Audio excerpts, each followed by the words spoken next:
Welcome to the Bhaktivedanta Vedic Library Instructional Video Series. In today's episode, we're going to teach you how to make Krishna's GAURANGA potatoes.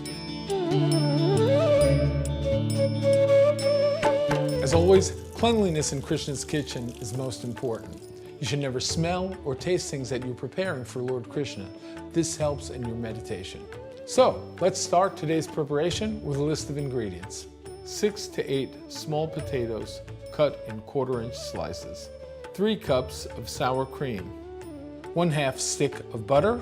1/2 cup of ghee. 1/4 cup rosemary. 1 teaspoon turmeric. 1 teaspoon cumin powder. 2 teaspoons asafoetida, also called hing, and 1/2 teaspoon of paprika. So we're at the stovetop ready to start Krishna's GAURANGA potatoes. Here on the stove we have a couple of quarts of boiling hot water, and we're going to add 1.5 teaspoons of salt. Now we're going to add our sliced potatoes to the boiling water.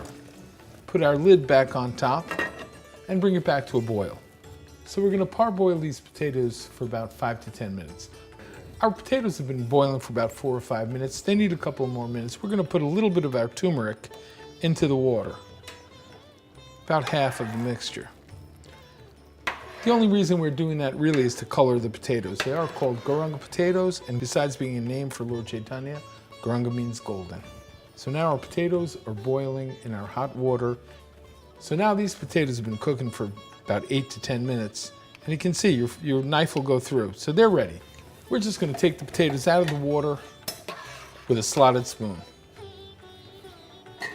So the potatoes are parboiled. We're going to set them aside, and we'll start the sauce for Krishna's GAURANGA potatoes. We start with 1/2 cup of golden ghee. We're heating the ghee on a medium-high flame. When it's ready, we're going to saute the spices. The most important spice in GAURANGA potatoes is rosemary.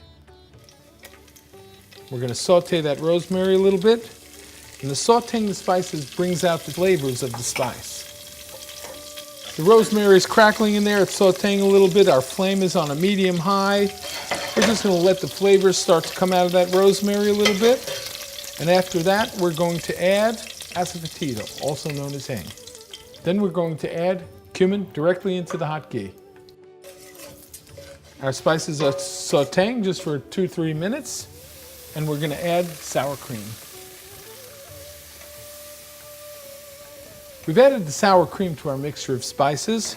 We're going to add a couple of more things that we don't really have to cook in. Number 1, the remainder of your turmeric. After the turmeric, we're going to add some salt. After the sauce is hot, we add 1/2 stick of butter. We're going to cook it with the butter for about another 5 minutes, just till the butter is melted. We have a 12-inch baking pan here, and we've covered the bottom with about 1/4 inch of our golden sauce. Into that, we're going to pour some potatoes. Beautiful golden potatoes, beautiful golden sauce. Next, we'll take the rest of the sauce and pour it on the potatoes. We want to spread that sauce around and cover all the potatoes. The potatoes are in the sauce. We're going to add some paprika to give it a beautiful color. We want it to taste good. We want the texture to be right. We want it to look beautiful. Everything perfect to offer to Lord Krishna. Just sprinkle it on there. Little decoration. So the next step is to preheat your oven to 400, cover it with aluminum foil, and your GAURANGA potatoes will bake in the oven for 30 to 40 minutes.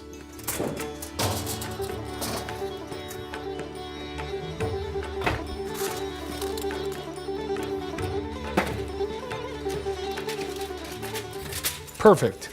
So you can see now the GAURANGA potatoes have a nice coating. The sour cream sauce is kind of baked on the top. It's crusty around the edges a little bit. The paprika has gotten a little bit crusty. Beautiful. This is ready to offer to Lord Krishna. There are no hard and fast rules for making an offering to Krishna. The idea is that you make an offering in love and devotion from your heart. As we prepare to offer these GAURANGA potatoes to Lord Krishna, we want to thank you for joining us here at the Bhaktivedanta Vedic Library.